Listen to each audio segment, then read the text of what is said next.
What's up? It's February 27th. Chasing Points Podcast 125. It's Sam, Brandon, and Harrison here mixing it up today. Happy Monday if you're watching on YouTube, and Tuesday morning if you're listening on wherever you listen to our podcast. Thanks for listening. What's up, guys? How we doing? What's new? Brandon? I'm just here so I won't get fined. Brandon's in protest today, so not much for the pleasantries today. I see. Yep. Are you crankier than last week, or like the same, or lower? No, I'm just here so I won't get fined. Okay, so higher, more minimal. I'm just minimal input here from Hayes. That's great. Yeah. Cool. Well, a lot's going on in the world of sports, and we're here to cover it for you. Is there a lot going on here in sports? We're gonna figure that out right now. I guess we're gonna just. As you can see, this one's off the rails way before we even hit record. So, here we are. Hey guys, what do you want to talk about? There's a lot of controversy going on in college basketball. I think we should actually touch. We should touch first on what is the worst sporting time. Because like right now is an interesting one, and then like late July is bad. Yeah. I'm curious what you guys think. I think the hangover of not having football and adjusting to basketball, and especially after a pretty weak All-Star game, and then I'm not much for college basketball. I do try, so I would say this time is kind of like, until baseball starts for me. But yeah, I would go with right now. We're in it. I'd probably have to say July, but right now is pretty bad too. As to Sam's point, the transition from football every Sunday or 4 to 5 days a damn week to now going back to basketball, which is perfectly fine because you're starting to see some good basketball happen, being that we're in the second half. And then we're also inching closer to March Madness. So, I mean, once that happens, I think the energy of sports will kind of just raise back up again. And then obviously we have spring training that's going on right now too, which is for those that are deep in like fantasy baseball, Sam and his crew and stuff like that, and people that are getting ready for their drafts and whatnot and keeper leagues. Like, this is a big time to watch what's going on there. So I really feel like it just depends on the group or you as an individual, honestly, of what you really like. Some people are huge fans of baseball. Some people are huge fans of basketball, and vice versa. So it really depends. All right. That answers my question. Yeah. Well, great question. Question of the day.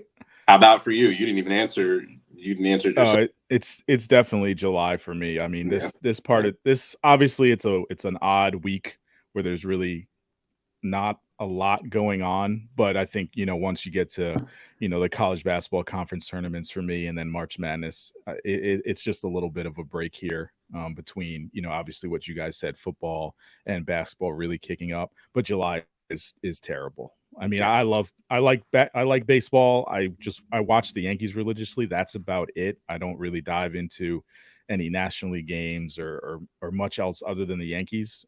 So that gets me through the day to day, but otherwise, sporting wise, it's just kind of dead. Yeah. August is rough too, because football's in front of us, but it's not live. So it's kind of like you're just surviving off of baseball. And if you root for a team that's out of it or just not as interested in baseball, then you're looking for other things to do. But yeah, it's been a rough few years for me when it comes to that, because the Yankees have been doing absolutely nothing, and this year, you know how much hope I have in this team, so we'll see where it the Yankees need to win Hayes back is basically the moves that they did this offseason were really good. I still believe we need more pitching, but I'm a Juan Soto super fan. I just watching every spring training at bat. He might be my new favorite player. He looks so good.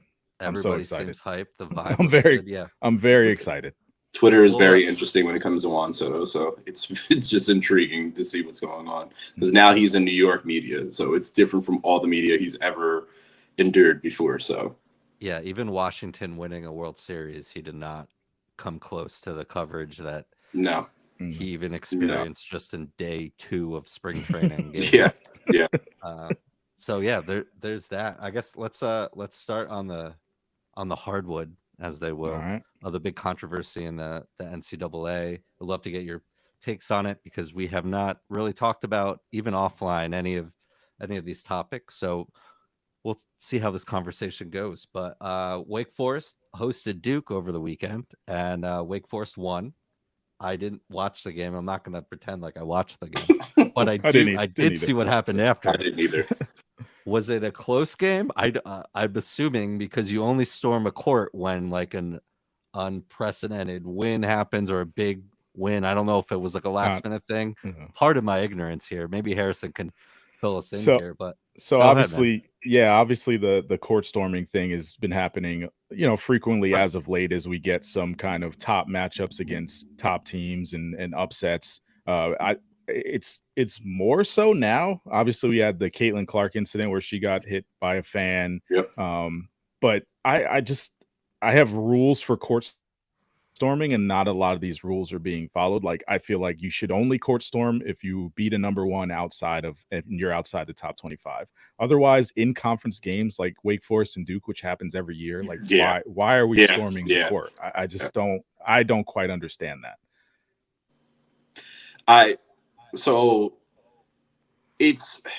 I'm going to bring music into this because for me, as a avid concert goer, and seeing how there's at times, like, I don't go to rock concerts where there's mosh pits, but if you go to a Travis Scott show, there is bound to be a moving mosh pit. And I'm using that reference because that is what happens. The crowd pushes up, the crowd moves, and there's certain etiquette and courtesies that you're supposed to have when you're at a concert, understanding who's by you. In that incident, there was kids that were hurt, lives that were lost, people that were trampled, and so on and so forth.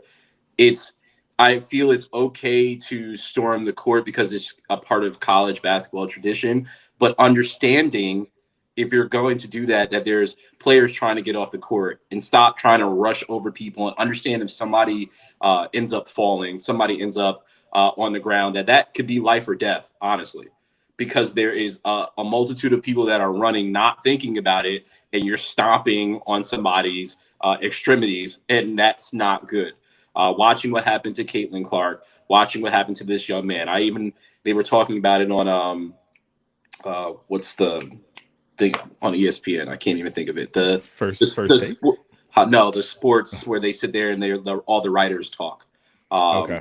But whatever, I forgot the name of it. But anyway, they were talking around the horn. No, it's similar to that. It's by what's the reporters. Jeremy Shaft or whatever his name is. Yeah, Outside the Lines. There you go. Thank you. There we go. We got it. Perfect. Thank you. I knew one of you were going to get it for me. But they were sitting there and talking about it, and they showed like a whole history of it.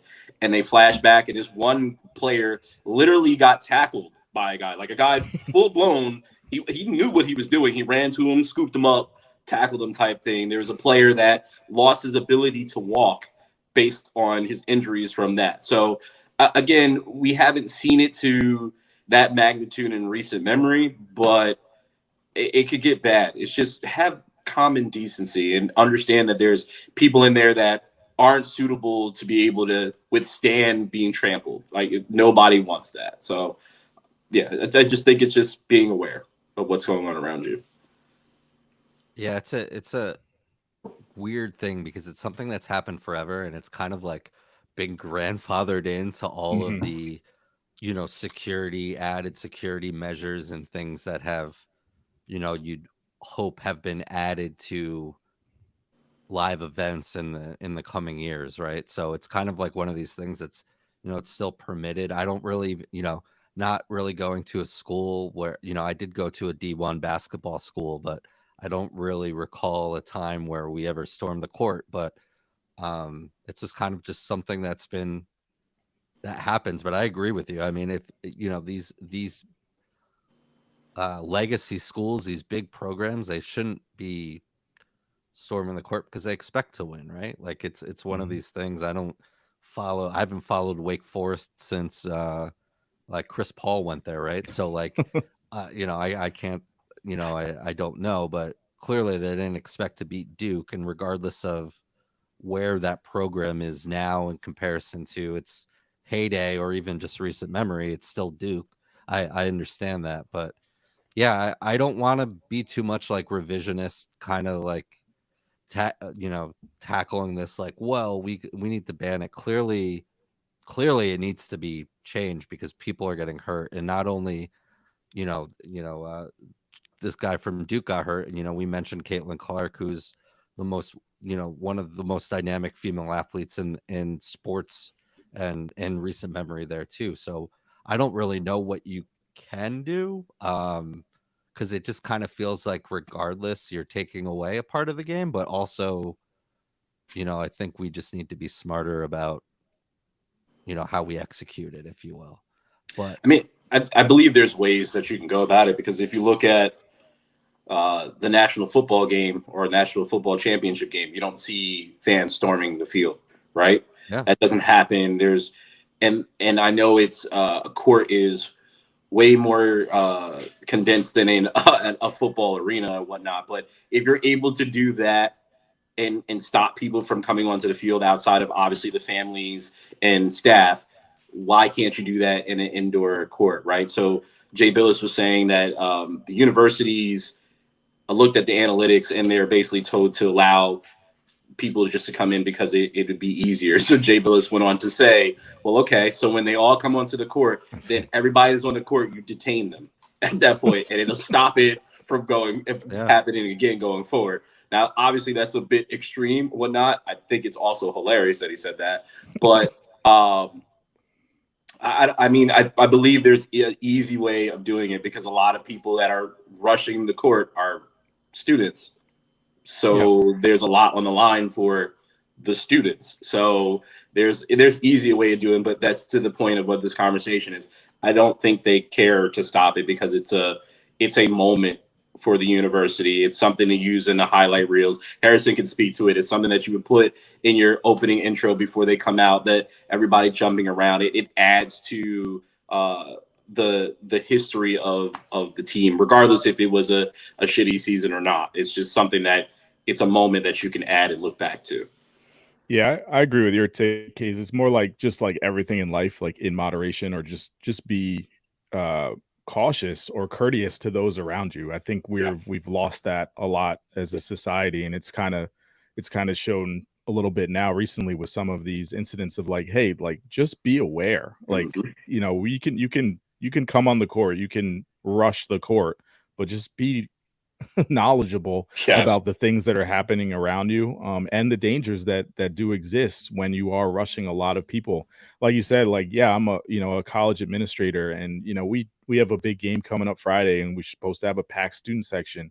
Would this warrant rushing the court? No, it's an in-conference opponent, not ranked. But if it was to happen in the future, you don't want to take away those moments. Those moments are very important to students. They're memorable. They're important to the institution. But yeah, it's tricky. Yeah, I think it's even, we referenced football a little earlier. It's been a while since I've seen that even happen on a football field, right? I'm tearing down the goalposts and doing all of that as well. But yeah, there just needs to be a way to do the safer. I don't, from what I hear, and again, didn't follow this story, bit by bit here, but there are some conferences that have regulations regarding this, and there's some that don't. And I think just making a change with just safety in mind is important. Clearly losing a game in the final seconds here, the players should not, the first thing they think of is, I need the losing team, I need to run off the court before I get trampled. There should be some decency there. But the SEC banned it. It's like $100,000 fine to the school. And I think recently, I think it was Kentucky or Auburn, one of them stormed and they had to pay the fine. So they've straight out banned it. It's what's crazy to me is you're watching this and it's screams entitlement to me from the fans, right? It's my team. I root for this team. I can do what I want. I can do what I mean. And what I'm saying by this, I'm even looking beyond the court. When we watch these teams win national championships or they win Super Bowls and so on and so forth, what are fans doing in in the streets. They're flipping cars, they're burning shit down, they're doing all this stuff, and it's just like, what does that do for your team? You know what I mean? Like, what does that do for anything on your fan base to be like really highlight what you do? It just makes you look like idiots, honestly. So I really think people need to look. I understand you're passionate. You're spending hundreds of thousands of dollars to go to these games, as Kylo is spinning around in the back. Spend hundreds of thousands of dollars to go to these games. I understand you're fully invested in this. You have a bunch of gear in your closet. Great. You got some vintage gear from your grandfather's grandfather and all that stuff. But that does not allow you to just do what you want freely. And Will, my hat is magenta. So just so you know, Will asked what color my hat is. So yeah. But yeah, that's kind of just where it's at for me. Magenta hat. You know who wouldn't rush the court? Kylo. No, he wouldn't. Now, actually, that's a lie. He would, because he loves people. So he would absolutely rush the court and be looking at everybody like somebody pet me. And then he would probably just run off. I need attention. Yeah, absolutely. Yeah. That's exactly what happened. Should let dogs rush the court only. Just that'd be adorable. I mean, it is kind of a concerning thing to know that these like part-time security guards, whether it's CSC or wherever, these other, they hold no chance, right? Like you could line 100 of them up around the perimeter of a basketball court, and they're probably still gonna get trampled. So if you do storm a NC2A court, like, be smart about it, guys. What are we gonna do here? But speaking of NCAA, and I did see this, I guess, conversation or just remarks go viral. It was from, you referenced Jay Billis when they were talking about expanding the field of, I guess, 68 to an ungodly number. What was it, like 90 something? I saw like 88, 96 or whatever. Like, I just want to get your thoughts on that too, because it just I completely agree with Jay here. It's asinine. It's I think you need to, like, I get the money involved, and I get that all of these teams want their part of the opportunity. And even though I mean, we do see Cinderella stories and higher seeds or lower seeds in this regard, get make their way through the bracket and whatnot, but you kind of gotta just win to be there. And Sam, you're making this too long. The answer from all three of us, I'm answering for all of us, is no. Leave March Madness the hell alone. It is fine the way it is. I understand there's so much money to be made, which is why we got the college football playoffs. Keep expanding, and I guarantee in some point in time we're going to have every single team in college football playing for the national championship at one point. Leave it alone. Just leave it alone. March Madness is fine the way it is. No, just leave it alone. I agree. I mean, you even look at these bubble teams, right? And even if we were to just put the bubble teams in, there's still going to be more bubble teams. It's always going to expand.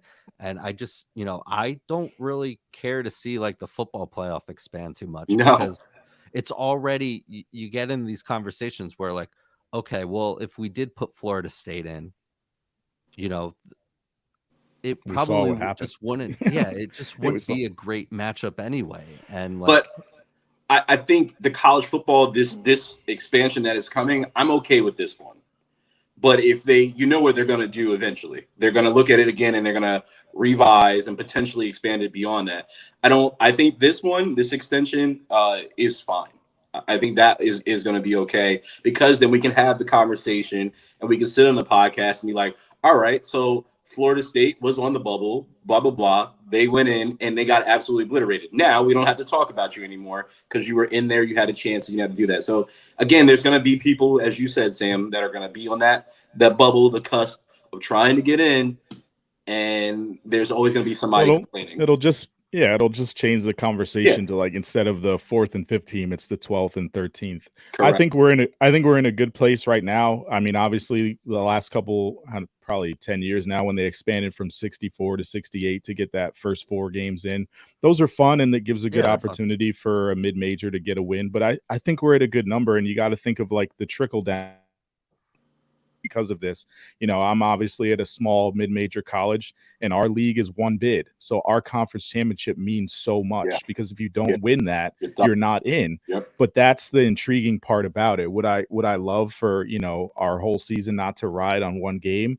Yeah, that'd be nice, but selfishly, that'd be nice. But overall, like for the fan, I think it's in a great spot right now, and expanding even further just waters down the regular season, kind of like how the NBA is now. The regular season is watered down because it's 82 games long and half the teams get in. So you know, it's about the journey. It's about getting there. It's not about, yes, obviously the money is massive and they'll make a ton more money if they let in 96 teams as opposed to 68, but that's not what I want as a fan. Like, it has to mean something during the year. So what you do during the year has to matter. Agreed. Well said. Beautiful. Love it.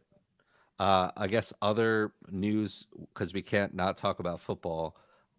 Some franchise tags or some rumblings coming out. I don't know if the window is open to where you can tag guys, but some news coming out of Vegas and New York that Josh Jacobs and Saquon Barkley, and I'm looking at this now, even Tony Pollard, all who were tagged last year may become free agents this year, and the Raiders, Giants, and Cowboys respectively will Derrick Henry's added, Austin Eckler. Yeah, it's a lot of names. Basically, the whole running back committee that we heard about during last offseason that were attacking each other. Yeah, pretty much all of them. Yeah. So we're in a position now where certainly this got a lot of. We talked a lot about this as the deadlines were passing, and these guys agreed to 1-year deals or accepted the tags here. But as the cap now gets bigger and the NFL salary cap got, you know, what was it, like 30 million more, something like that. You know, this is going to be a really interesting offseason for the running back position, because not only, you know, we just mentioned some studs of the last, you know, 5-6 years in the NFL, and then you add DeAndre Swift, AJ Dillon, Devin Singletary, Zach Moss, J.K. Dobbins, Zeke, CEH, Gus Edwards to that mix as well, all pending free agents next month. You know, be a really interesting time to be a running back in the NFL, and I'm really interested to see how much of this extra salary cap does not go to this position, which is kind of a shame. Yeah, it'll be interesting. Obviously, now, like you listed off that flood of names, they're probably going to cannibalize themselves as far as the money comes and who's offering what. So yeah, it's unfortunate for the running back position that's kind of been marginalized over the years, but it's still obviously super important. Like, the Chiefs got there, you know, not obviously because of Patrick Mahomes, but because of the running game and because of the controlling the ball that they had behind them. Same for the 49ers. So there's a lot of teams out there that should maybe, you know, look to pivot to get some sure hands in the backfield. Obviously, getting Saquon would be huge for any team. He's still very, very good. And along with a lot of those names you said. It's just really sad to see that this position is not as valued as it once was when we were growing up, right? And seeing the running backs that we saw, and I'm talking Hall of Famers, Barry Sanders, Emmitt Smith, the Ricky Williams and Adrian Petersons, and so on and so forth, right? And now to see that it's just essentially there's only maybe 3 running backs that are kind of untouchable in this league at this point in time, and CMC is the number 1 untouchable at this point in time. It's very interesting to me to see this happen, but it makes sense as well, because there's a lot of running backs coming out of the draft, right? You're getting them young, you're getting them on rookie contracts. You don't have to spend all this money, where you can get these guys now to be a backup or a veteran presence in your locker room, and you can get them for a fraction of what they're asking for at this point in time. So, I mean, for the analytics clearly for the teams are proving that we don't need to spend this much money for a running back. And I've watched the Eagles do it, and they've won Super Bowls without it, made it to Super Bowls without spending so much money and just getting a guy and paying less. They let Boobie Sanders go, and he went and did absolutely nothing with the Panthers, and he got paid ridiculous money, right? Zeke wanted to get paid, went to New England. We don't even know where Zeke is right now. So it's things like that we're trying to figure out. But the money is all locked up in quarterbacks, top wide receivers, top corners, top safeties, top edge rushers, and then pretty much trenches and out. And it's not running back is like the only position that I Running back feel and just doesn't get any linebackers. love. Yeah. Yeah. Running backs Yeah, and there's linebackers. just so They're much, just like you starting. said, so much talent out there, and their shelf life is super short. Yeah. Like, And there's so many times where like Yeah. a running back will go for however many yards, and then the next year they're unheard of because their bodies are beaten to a pulp. So Yeah, I think it's unfortunate. the career expectancy of that position's like, just a couple of years. I think the average NFL player is like 3 years or something Yeah. like that. But Yeah. even Yeah. this long list of guys that I rattled off, there's 4 first round picks in it. And it just, I think, Josh Jacobs, Saquon, Zeke, and CEH were all first round picks. But a lot of these guys were, second, third round picks. I mean, you look at like the guys like Alvin Kamara you can get in the third, Isaiah Pacheco, 2-time Super Bowl champion, or Yeah. one Super Bowl, no, 2-time Super Bowl champion. He was a 7th round pick from from Rutgers. So it's one of those things where they're kind of at the, because the position has performed so well and the undrafted or late guys perform so well, it kind of just, it hurts the top end here too. But the games, it's an important aspect to the game. It always will be. The team, it's really interesting to see the teams that kind of, and the Patriots did this for a long time where they like pivot, like everyone else is throwing the ball around the field, like let's control the run game. Well, it works when you're winning, but when you're not and you don't have like, you can't keep up with the scoring, it's going to be a problem. And as good as these guys are, there's certainly I just don't think, even with the cap raising $30 million to a record 255 million, that I don't think running back prices are going to increase after this. Well, also, I think a part that we're not highlighting, and I think we should absolutely highlight here, is these guys' injury history. All these running backs that we've mentioned here are extremely injury prone.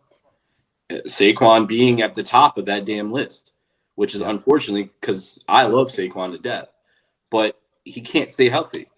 So when you're seeing that, I'm thinking as a team, I'm investing X amount of money that you want me to invest into you, which I know when you're on the field and you're consistently on the field, you're worth that. But the thing is, you haven't consistently been on the field.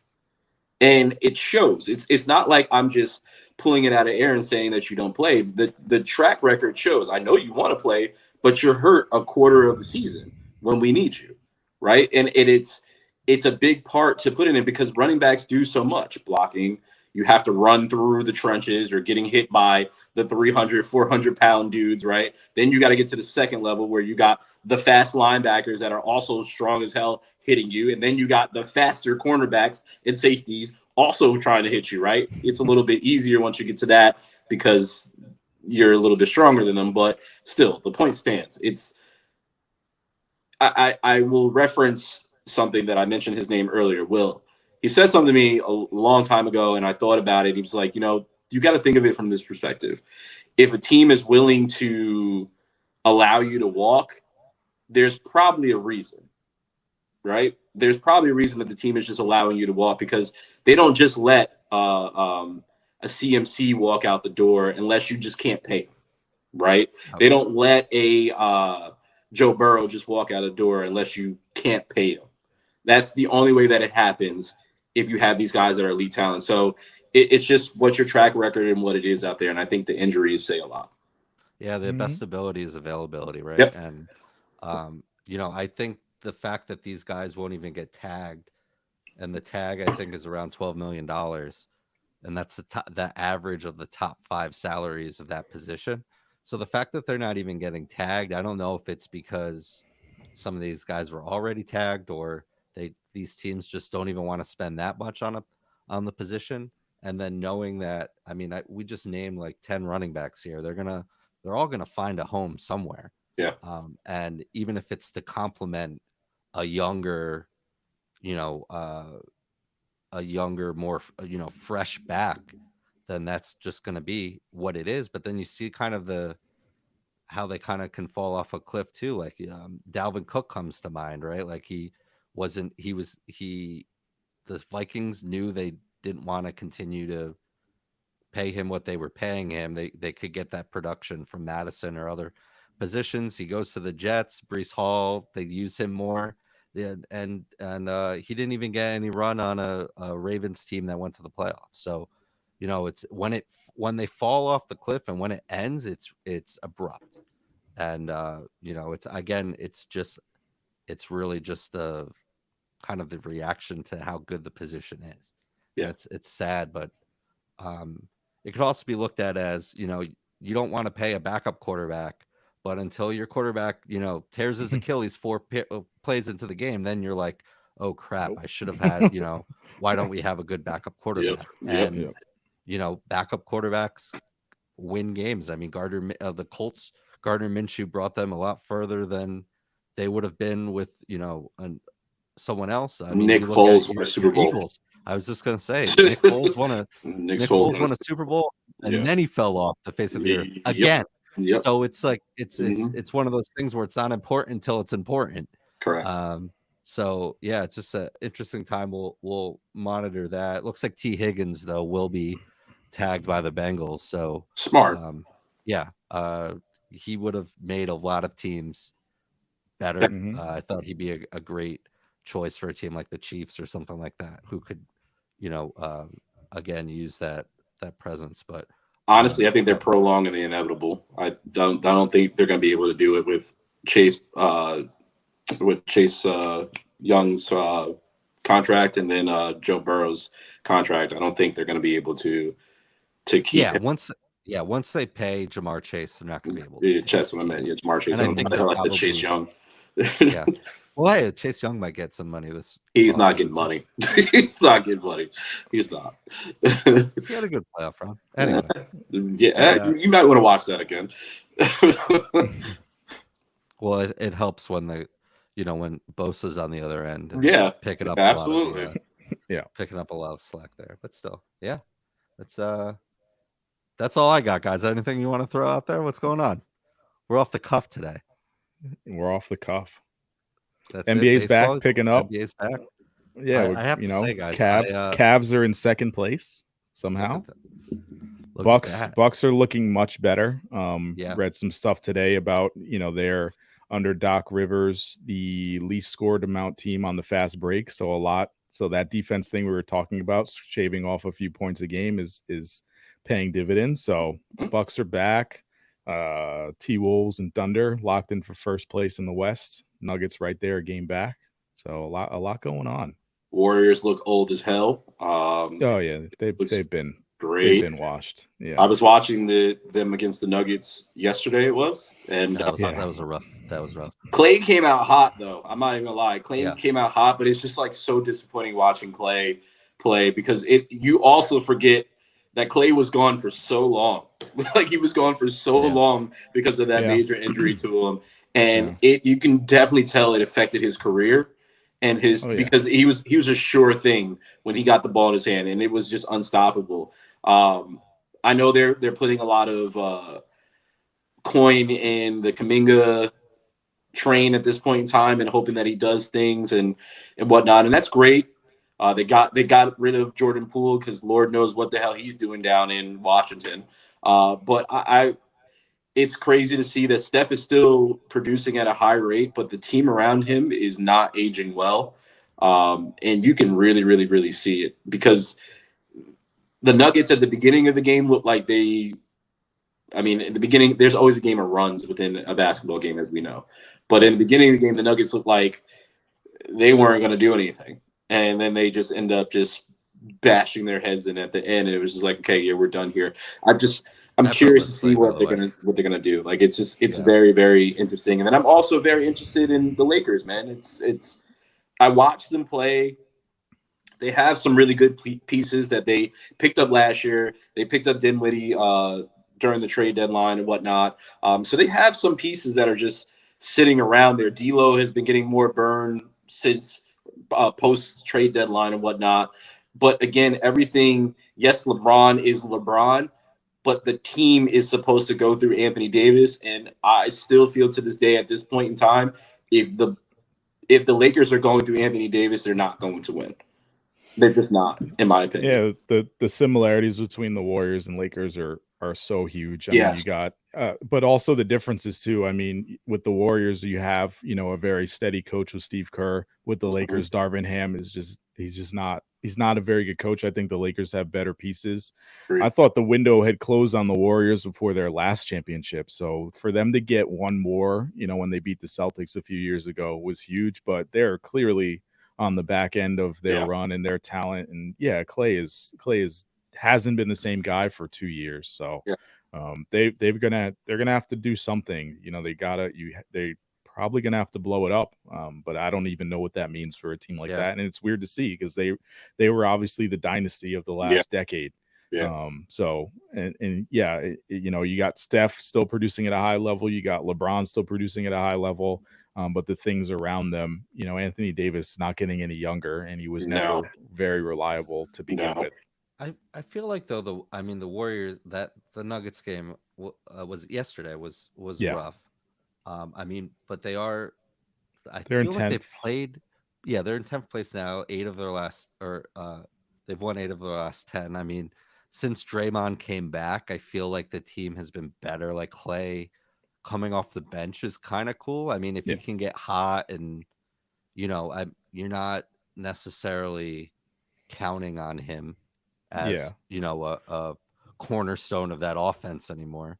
But they're fine. It's just pretty cool. Yeah, like the window is like they're just not at that top echelon, and that's what we've expected of them for so many years.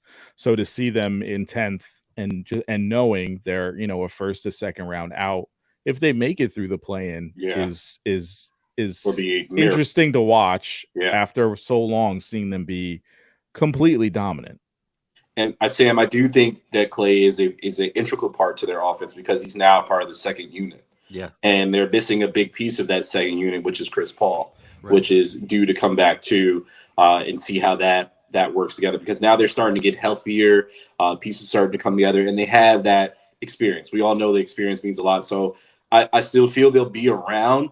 But I'm telling you right now, these young teams out there, these young pups out here in the West, it's just like, we don't care what you won before. We're not scared of you. We're going to show you every single time you play us that you're not going to win this. Well, it's just a product of what they created. So obviously to stop them, you needed length at every position. You need 6-7 guards all up and down the floor. You need size up front, and they just don't have size anymore. Draymond is their size. What the Nuggets have in spades. Right? Nuggets have size. Rockets have size. Timberwolves have size. All these teams have size, and they just don't have it anymore. And they can only look at themselves to blame because the league said, all right, we can't stop you shooting. Correct. At the clip you're shooting. So we're just going to have to get 6-7 rangy small forwards to guard Steph and Clay and then see how it shakes out. Yeah. By the way, Braids Aaron Gordon is better than Caesar Eric Gordon. I don't care what it says. He's a monster. He's the X factor for them. He really is. And it's crazy to see that he was tucked away in Orlando for so long, and he was essentially doing his thing, but it wasn't. You're in Orlando. You just basically go there to die. And he got out, and he's showing exactly what it is. So yeah, I'm very. I have happy. to admit, and we probably said it. I probably said it when the trade happened to Denver. I'm like, oh, all right. The talent is there, but I just kind of always looked at Aaron Gordon as what we just said, the best player on a really bad team, and just more of a guy who will create his own play, like in, driving to the basket kind of thing. And he is just the way they use his size, and he can play off of, obviously the whole team runs through Joker, but even just the length that this team has, and they can put Aaron Gordon on. You just mentioned putting small forwards and power forwards on these shooters, and it's it give these guys fits. So that's why that's where I was wrong, totally wrong on It's Aaron why we Gordon. all, we all have them pretty much in the I did. Yeah. I can't remember if you guys did, but yeah, there's not many teams that can match up with them at all. Like they're going to be beating them 4 times in the playoffs. Good luck. Yeah. Well, there's 2 things, Sam, to that. One, how many Orlando Magic games did you watch? I guarantee, just like me and like Harrison, not much. Outside of Orlando Magic fans, you don't really watch it. But he was always uber athletic. We obviously saw that with the dunk contest and whatnot. Clearly. But he could score. He was score, and he's a lanky guy, so he's able to do those things. But what they built together, it just everything, all the pieces they added in Denver is just perfect to complement your star player. But they all complement each other very, very well. And the key piece that, as we talked about injuries with Klay Thompson, key piece was Jamal Murray. Yeah. Jamal Murray, we were waiting for so many years, like, if Jamal Murray is healthy, this team could do this. And he was finally healthy, and what'd they do, right? So now, obviously, he just came back from, well, he just had this little weird situation on the court the other day, but he was able to play last night, and he's good. If he continues to be able to stay healthy, it's going to be hard to beat that team again. It really just is. It really is. Just like you said, the maturation of Aaron Gordon is crazy. I mean, watching him in Arizona, he was more of a 2-guard, 3-guard. Then he gets the NBA, puts some size on, then he turns into like more of a power forward. Mm-hmm. And now they just use him as kind of everything. And that's what you need now. Different rangy guys all over the court that can complement your best player, which is Jokic. So they have it. Their window is right now, and let's see how many championships they can win during it. Yeah, and the selfishness or lack thereof of a guy like that, where he was, the best player on that team, aside from who was the center they traded, Vucevic, right? Vucevic. Aside from him, like the best player on that team, and here you come into, this is before Denver even won they made it pretty far in the playoffs, but that was it.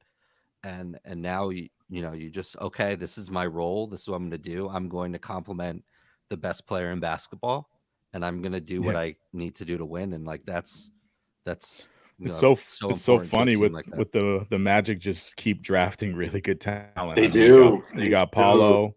You got Franz Wagner, who's supremely underrated. He's another one of those guys that I could see. He leaves the Magic, or they decide to trade him away for some reason, and he ends up on a team, and he's that 3rd or 4th guy. They have a ton of those guys. They just don't seem to have the right mix at the right time or the team culture to do it. But they draft really well. I feel like the state of Florida's professional teams all do this because the Jags were doing the same thing. They were drafting really, really good talent, and they were just letting their talent just walk out the door. Cultivating it for other teams. Yeah, exactly. It's their farm systems for other teams over and over again, and it's ridiculous. Like the Buccaneers, they every year they draft a defensive guy, and you're just like, who the hell? How is this guy doing this? And it continues to happen over and over again. So I don't know. There's something in the water with Florida. Well, yeah, we clearly know something in the water with Florida. Period. So let me just stop there. But just what they're doing down there when it comes to drafting players is great. It's just keeping them. I don't know what it is. I just don't know what it is. But I mean, now things are turning around, at least with the Jags. I can't speak for the other teams though. So. Well, even like I'll speak baseball, when the Rays lock in and they trade for a post-hype kind of prospect. Like I just got Ryan Pepiot from the Dodgers for Tyler Glasnow. And it's like, okay, you don't know who Ryan Pepiot is right now, guys, but if he can stay healthy, and you will know who Ryan Pepiot is.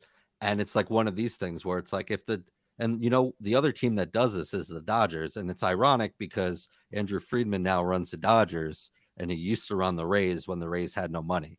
So now you're looking at the best organization in baseball analytically, and it's run by a former Tampa Bay Ray executive. So it's, now they have money and can just, F you to everybody else around them. But when those two teams lock on to a player and get them, like, oh, what are they doing here? And you can, it's interesting there. But yeah, the Magic just Suggs. We mentioned Paulo and Franz, Anthony Black. Like, there's so many good, especially at the guard position. There's so many good young talent there that it's like, how is this all going to work? And I'm glad to see like a similar team, it's the Thunder, at least, where they've just were collecting assets for so long. And then, the whole thing was like, okay, if we can get one big star to come here and mold everything around it, it'll work. But SGA ended up, again, came to this team and has developed into a top player in this league. And now you're finding guys to complement around him. And it's been fun to watch. To be fair, the Thunder did have 3 future Hall of Famers on their team. You know what I mean. Yes. Yeah. Yes, just to be fair, to put it in context for people, they did draft 3 future Hall of Famers that all left their team because they could not beat the Warriors, as Harrison was just stating, because of their length. And then one of them went and joined the Warriors. So, great times. It's just weird. NBA windows are so weird. They're so small. They are. Yeah. They're so small. You got to hit right. You have to find that superstar. The Thunder hit right with SGA, and then everyone around him just looks so much better. The Magic hit right on someone else, but who knows? The timing of it is all off. And Paolo's on his not his rookie deal, and Franz is not on his rookie deal. So it's all tricky. Yeah, interesting. Big game winner by Paolo last night. That was fun. Yeah, traveled, but it's fine. Yeah. Hey. Whatever. They're not going to call that there. That's fine. It's all good. It's the Pistons. It's like, yeah. But yeah, no, that's anything else, guys? What are you looking forward to this week? What's going on? Ooh. We used to ask this question. We kind of got away from it. I don't know. Nothing really. It is this week. The week. Yeah, it's not a good week. Well, yeah. Brandon? Just watching some more spring training, and it's been fun. Seeing what's Baby Bombers. It's been fun to watch. Yeah, Brandon and I have been very invested in this. Shout out the Yankees Instagram. That thing is they're pumping content. They are. They're smart. They know. I love Juan Soto. We said it up top, but I am full. I'm in. I'm fully in. Come on, dude. I'm just very happy to see the young kids that I've gotten the opportunity to see at our local Yankee affiliate at the Renegades. Seeing those young players there that were raking there and now are up in the bigs. The Martian, Spencer Jones, and so on and so forth. Like it makes me feel like I grew up and watched them, even though I'm older than all of them, right? We're older than all of them, but we watched them grow through the farm system and then make it to the big leagues and then get their opportunity. And it's just fun watching these young kids. There's a young kid that pitched today. He's only 19 years old. That is absolutely not going to make the roster, but he pitches for the Renegades. So we'll be able to go and see him during the summer, and then you can get to watch these guys grow. Like, that's been my favorite part of the Yankees actually growing their farm system. Excuse me. So that's just been really, really fun for me. So I'm just looking forward to that and seeing what's happening with that, and watching the Bucks work their way to the finals. Like I said, I've changed my tune on the Bucks. I feel like, and obviously they had a big weekend too, but if they can figure this out, they're going to be a problem. And they will, because per Patrick Beverley, he told Dame to shoot the shots when he's open because the team needs to see him miss so they can get rebounds and stuff. So Patrick Beverley. The defensive thing is so big. Like, that transition defense is so huge, and they're so much better at it now. So, like, when people were like, why are they firing their coach midseason? Like, this is why. Like, their transition defense and their defense in general was just not very good, and now it's a little bit better, and they're talented, super talented. Yeah, well, they certainly have the right clutch offensive players, and if they can figure out a defensive scheme that works for them, or at least to mitigate, some of the points up against them, then they're gonna definitely be a problem for sure. Harrison, Hayes is really invested in the Baby Bombers, as I am. I love them, and it's so much fun to talk to him about like single A prospects that you would not think Brandon Hazelwood would be interested in. But when we traded for Juan Soto, he's like, no, through Drew Thorpe. And I'm like, I never would have thought this is happening. But here we are. I want it both ways. Like Hayes said, last year was just a doldrum. Like, it was so boring until they called up their young kids. And they're not going to go far, but at least you're invested in it. And, and that's what it takes in July and August. Like, all right, we're not winning a championship, but at least, we're watching guys that we have a rooting interest in. And that's what the Yankees used to be. There was a long period of time where it hasn't been that. So I'm right with you guys. Like, just, watching these guys mature and get their chance and then coming through, that's worth it to me. It feels like, I know everybody calls the Yankees the evil empire, right? And the Yankees go out and historically, at least when we were growing up, they would go out and get all the big name free agents that they possibly could that they were able to get, right?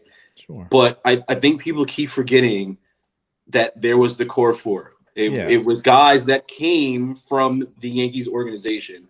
And this is what it kind of feels like to me now is you have Judge that came out of your system, that is the star of stars, right? That broke this home run record. Everybody loves this guy and so on and so forth, right? You got him. You went out and got Garrett Cole, a guy that has been a Yankees fan his whole entire life.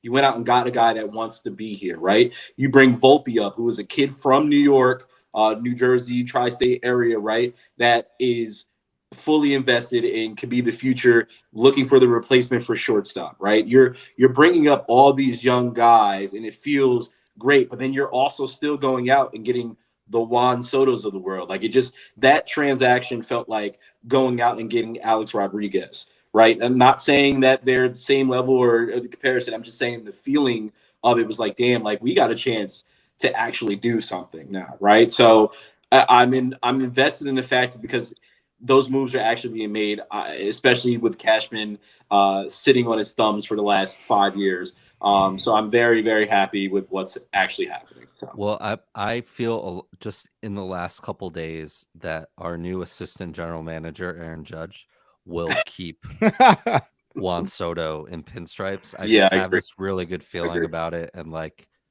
it seems like the vibe's up. I mean, I don't love Alex Verdugo, but everyone seems to really love him. And like, I know, like, as much as I've like bashed him, like months from now, I'll be like, yo, this dude, like, this is the dude that you hate on the other teams, but you're glad he's kind of thing. He's Patrick Beverly. Yeah. He's Patrick Beverly. He doesn't talk like Patrick Beverly, but he's Patrick Beverly. Maybe a little more talented. He's a doubles machine. Aaron Judge wanted him for the Yankees for quite some time, which that's what I mean. Actually surfaced out. Aaron Judge is the assistant GM for sure. Yeah. So for sure. Exciting times for the Yankees. Spencer Jones, 5 for 5. I'm in. So. I'm in. I'm in here. Let's go. Yes, sir. Right. Well, that's the podcast. 125 in the books. Harrison Hayes, thanks so much for. Look at that. Gem Mint 10. Wow. Jason Dominguez, Gem Mint 10. The Martian. Love him. Love it. Let's go. He keeps it by his bed at night. I might. I have 2 of them. I hear you. I have 2 as well. So wow. All right. Yeah. So guys, thanks so much for hopping on as always. And everyone for listening. Tell your friends. Give us those 5-star reviews. They help so much, and follow us on Instagram and all of that cool stuff. Smash the like button. There we go. Kylo. There we go. So for Brandon and Harrison, I'm Sam. Thanks so much for listening. Till next time. Peace. Yeah, Harrison's happening. Stewie is back in New York, and the Liberty are going to win a championship. That's all I'm going to say. Goodbye. Okay.